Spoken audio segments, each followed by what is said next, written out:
సీరియల్లో సినిమాలో నటించాలనుకుంటున్నారా? అయితే వెంటనే మా యాక్టింగ్ స్కూల్లో జాయిన్ అవ్వండి.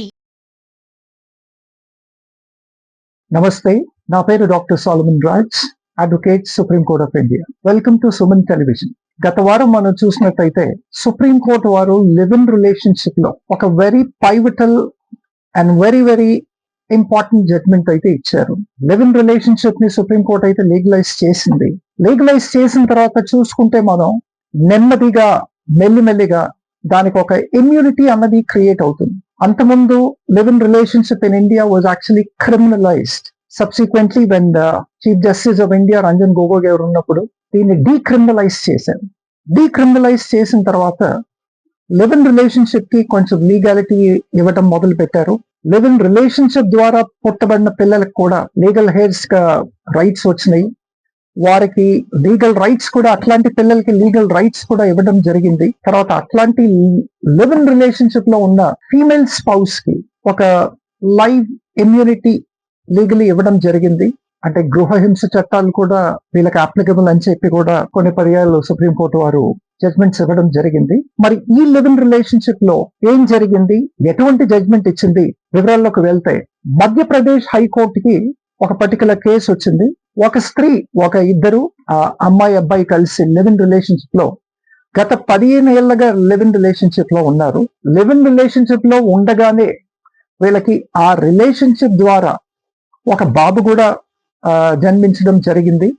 ఆ బాబుకి ఏ రోజైతే వీళ్ళు కోర్టుకి వెళ్ళారో అప్పటికి 7 ఏళ్ళు, ఆ బాబుకి 7 years. ఆ తర్వాత 15 ఏళ్ళు కలిసి సహజీవనం ఉన్న తర్వాత ఈ మేల్ స్పౌస్ ఏం చేశాడంటే ఆ లివ్ ఇన్ రిలేషన్షిప్ నుంచి తప్పుకుంటున్నా అని చెప్పి ఆ స్త్రీని తర్వాత వాళ్ళ కొడుకుని వదిలేసి వెళ్ళిపోవడం జరిగింది.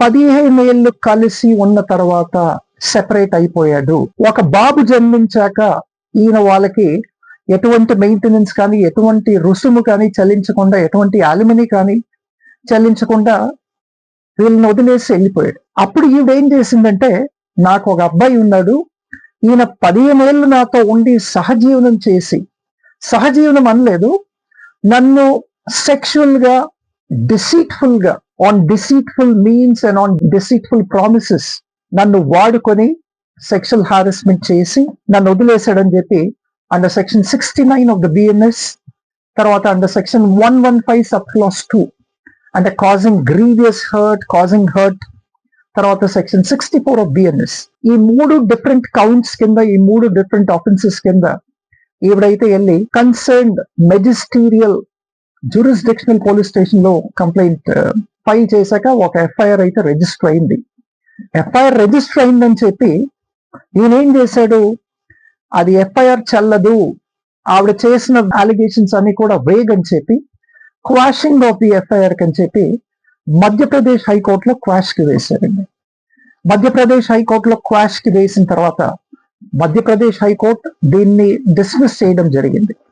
డిస్మిస్ చేసిన తర్వాత దీనిపైన సుప్రీం కోర్టుకి అపీల్కి వెళ్ళారు. ఈ అపీల్ జస్టిసెస్ ఉజ్వల్ భుయాన్, దాని తర్వాత జస్టిస్ DV నాగరత్నం, వీళ్ళిద్దరు ముందుకైతే ఈ కేసు రావడం జరిగిందండి. కేసు ఇరు పక్షాల వాదనలు విన్న తర్వాత సుప్రీంకోర్టు వారు ఒక కీలకమైన నిర్ణయం అయితే ఈ కేసులో ఇచ్చారు. అదేంటి అంటే 15 years సహజీవనం కలిసి ఉన్న తర్వాత అది సెక్షువల్ హారాస్మెంట్ కిందకి రాదు.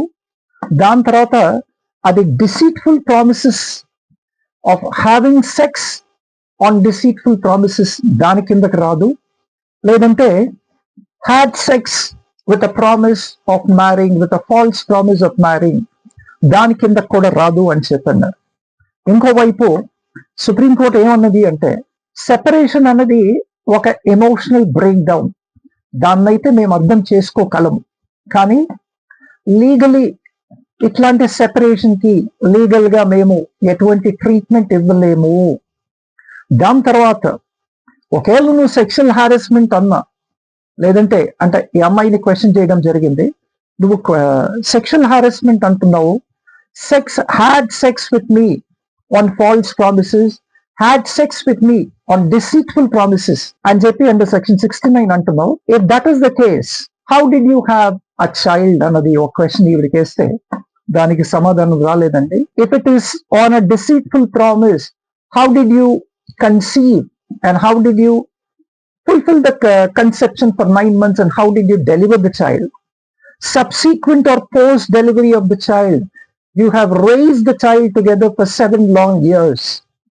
Kabatti section 69 of the BNS does not attract, and section 115 subclause 2 of BNS kuda it does not attract అని చెప్పి కూడా సుప్రీం కోర్టు వారు దీంట్లో కీలకంగా జడ్జ్మెంట్ అయితే ఇవ్వడం జరిగింది.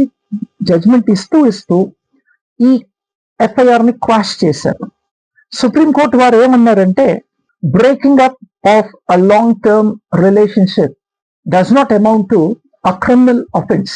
ఎందుకు అనంటే, లివ్ ఇన్ రిలేషన్షిప్ అన్నది ఫస్ట్లీ అంటే unlike the formal marriages, live in relationship లో కన్సెన్షువాలిటీ ఉంటది.